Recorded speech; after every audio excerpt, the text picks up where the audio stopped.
2025 draws to an end, which means it's time to count down the best LEGO creations of the year. Now, I've already done a video that spotlights the 10 best Bionicle MOCs of 2025. So instead, this one is going to focus a little more on the system MOCs, but it's mainly going to be like character and creature builds. And dude, the LEGO community has granted us with some truly spectacular stuff this year. So buckle your pants, hold onto your butts, and get ready. The 10th best creation of this year, it goes to the wonderful Woomy World and their recreation of the Pokemon Gastly. For a creation that only consists of 101 pieces, this little dude is packed full of clever part usage, as well as mind-blowing accuracy. Look at it. It looks just like the real Pokemon. I mean, even just the choice to use these LEGO Ninjago trans pink elements right here. These are the same ones that came in the LEGO Ninjago spinners that came out earlier this year. That's genius. You know, sometimes one of the hardest things to do is build smaller creations. You've got less pieces to play with and less room to build in. So you really got to be smart about how exactly you use your parts. You just got to be so much more like ergonomical. That's a real challenge. But it's one that Woomy World rose to, and the end result is phenomenal. Up next, it's a creation with a name that I have no idea how to pronounce, but I'm gonna try. Yamikami Kasuri by Panadora 1. This is so wild. The elegant curves masterfully contrasted with hundreds of long, sharp spikes and teeth. Wow. Yeah, I can understand why you might look at this and think, well, that's not a LEGO MOC. Because visually, it just looks so different from any other creation. Now, one of the main pieces that's used here is a somewhat obscure LEGO piece. It's this piece. It's a pipe. It's a Duplo pipe. These came in, various Duplo sets, but also a few like education sets. The idea is that you construct these like pipe systems and you feed these balls through them. It's fun, it's cool. So yeah, the pieces are kind of amazing. And they're not like terribly expensive, about $1 each. Although, you know, if you want like 100 of these, obviously that adds up. Still, what an amazing idea to use these to create a kind of worm creature. Use them for the face, the tail, the legs. It's so distinct. I mean, just look at that maw of teeth. It's totally terrifying. I love creations like this that use odd elements you just don't see people playing with all that much. And then when you get someone that uses them to make an out-of-this-world MOC that breaks new ground, well, then it's incredibly original and something very special. How good is this? Number 8. It's basically a tradition to feature this builder every single year. It's the consistently good Eero Okanonen, and this is his MOC, Cat Brawler. So every year, Eero always builds some kind of humanoid character. And every year I think, dang, he has reached his peak. Eero has perfectly recreated human anatomy with Lego bricks. That's something that's very difficult to do. And to do it as well as he does, not many people can. You look at what he makes and you're like, Eero cannot get any better than this. And then he releases another MOC and I look at it and I'm like, oh, okay, he has improved upon it.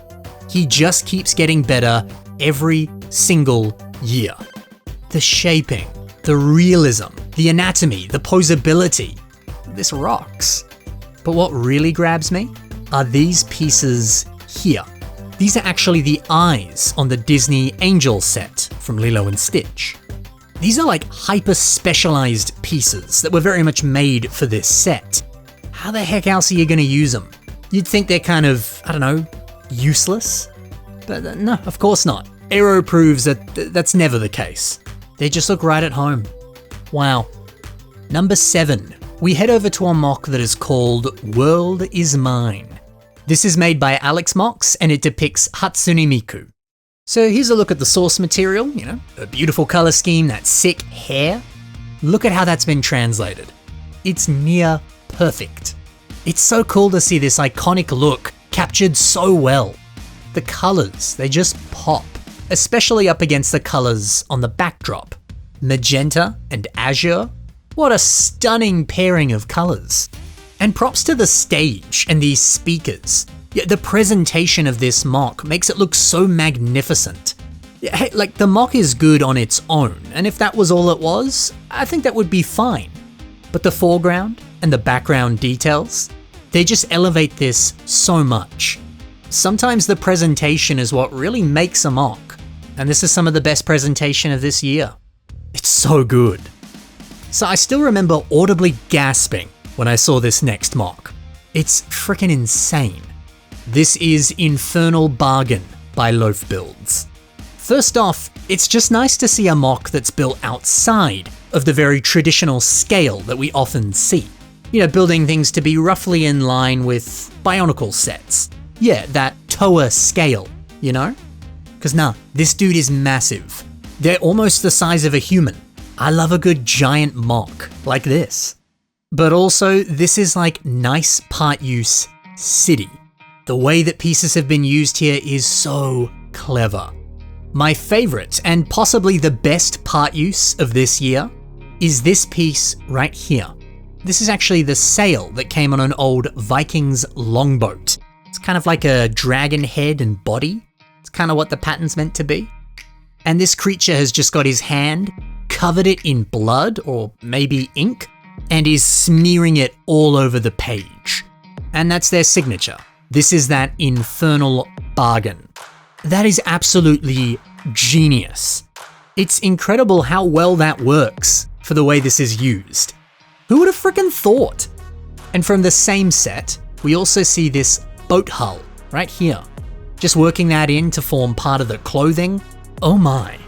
You'll also notice the repeated use of this rounded 1x4 dark blue kind of like fire piece. It's being used for fur, for the feather on a quill. That's clever. Now, this element actually only appears in one set.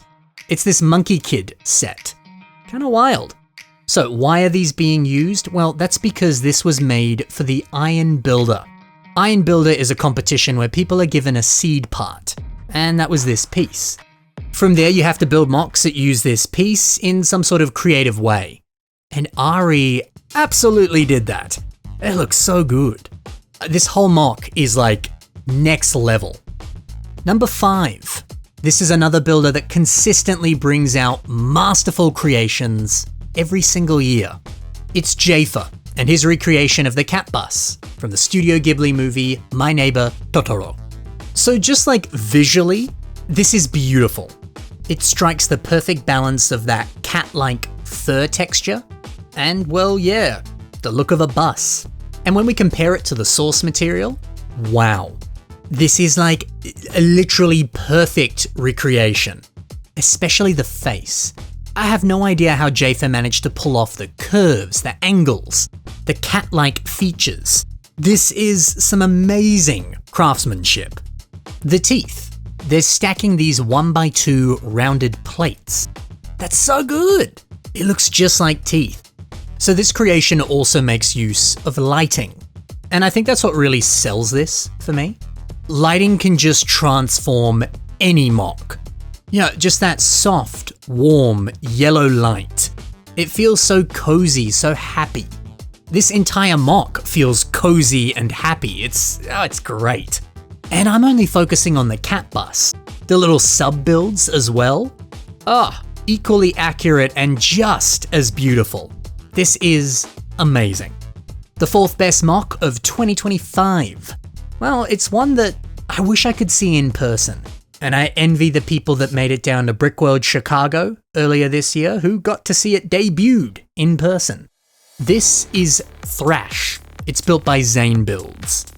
It of course depicts the Pokemon Gyarados, but not just any Gyarados, a shiny Gyarados. Look at him with that sweet red color scheme. Now once again, the scale of this, it's so impressive. Puts a big old smile on my face. The scales, they're quite incredible. And I love that barely any of this is tiled. You can see all those exposed studs. Yeah, a lot of people like to tile off their MOCs, and I get it. It does look good when you do that. but these exposed studs look just as good. You don't really see people doing this all that much, and I think it just works in this context. The texture adds this very rough, aggressive, and intense feeling to Gyarados. And given that he's meant to be using the move Thrash and stirring up the water and just getting mad, the rougher texture feels so, like, appropriate, you know? MOCs by Zane builds, they just hit different. I love your work. These next 3 MOCs, get ready. They're freaking amazing. So let's not waste any time. The 3rd best MOC of 2025, it's made by the legendary Moko. This is a LEGO Dragonzord. A magnificent recreation of this old and iconic Power Rangers toy. Moko has not shied away from any of the details and has perfectly recreated the shapes, the lines, and the forms. I mean, just look at this. Using these elegant decoration elements. It gives it that beautiful gold detailing. We got feathers, we got teeth. That looks so good. That really helps bring forth a lot of the finer details of that original toy. So sick. Yeah, even just the curves, the shapes, the angles of the armor. It's breathtaking. And what makes this even more impressive is that this isn't just some like static model. No, it poses, it moves. And that's not all. Moko has made a few other Power Rangers MOCs, and yes, they can link up. They can combine. And on top of that, it still maintains that high level of posability. Look at this. And that's not the only transformation that this can do. Bro, I am blown away by this MOC. It's got so much movement. It's got so many play features. And it looks so good. Wow. The 2nd best MOC of 2025. Well, get ready for Raijin and Fujin. These are made by Nabe MOCs. So these characters are actually Japanese deities. They represent thunder and lightning, as well as wind. You see them a lot in various like Japanese art. Yeah, and I feel like you often see them with very intense facial expressions. And the MOC has actually captured that quite well, yeah, with those big exaggerated eyes. This is cool. And the poses that they're in, that's pretty exceptional. There's a real sense of motion and movement and life. They seem so alive. So much about this feels like a classic Japanese painting come to life.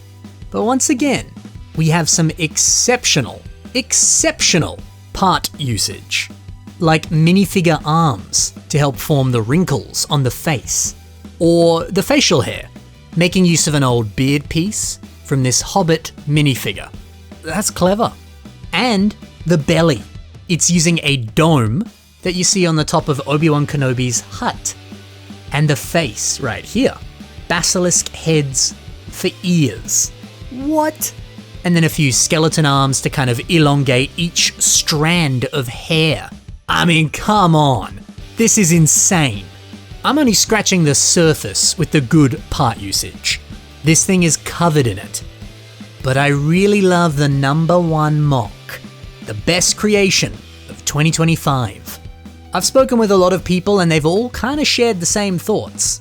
This is the best of the year, and I agree with them. The best MOC of the year, it goes to Godzilla by Dara. So this is recreating the version of Godzilla that we see in the movie Godzilla -1, and it's a work of frickin' art. The crazy texture work on this is some of the greatest texture work that I've ever seen. We got pieces like these rock finger elements. They come on sets like Groot, for example. There's also some of these textured pieces. They come on Mixels, they come in Ninjago sets. You see them a lot. And then sometimes we just got like old school studs. So many different pieces. They're working in perfect unison to recreate that iconic texture that you see on Godzilla. Just looking at this, you can feel the roughness. Just looking at this, you get the sense of weight and mass. It's beautiful. The clean design work of the face with barely any gaps. And look at those eyes. Dear Lord. And I love this shot here with a train in his mouth. Delightful. the sheer size, the feeling of power that it has. No one has been able to replicate the same vibe that this MOC has. It's so freaking good. And that's that. I highly recommend checking out the links below. If you want to see more from these insanely talented master builders, check out their social media. And hey, what's your favorite MOC of 2025? Do you agree with what I said, or is there something else you've seen that you think was sick? Let me know. Thanks for watching, everyone. Happy building, and bye for now.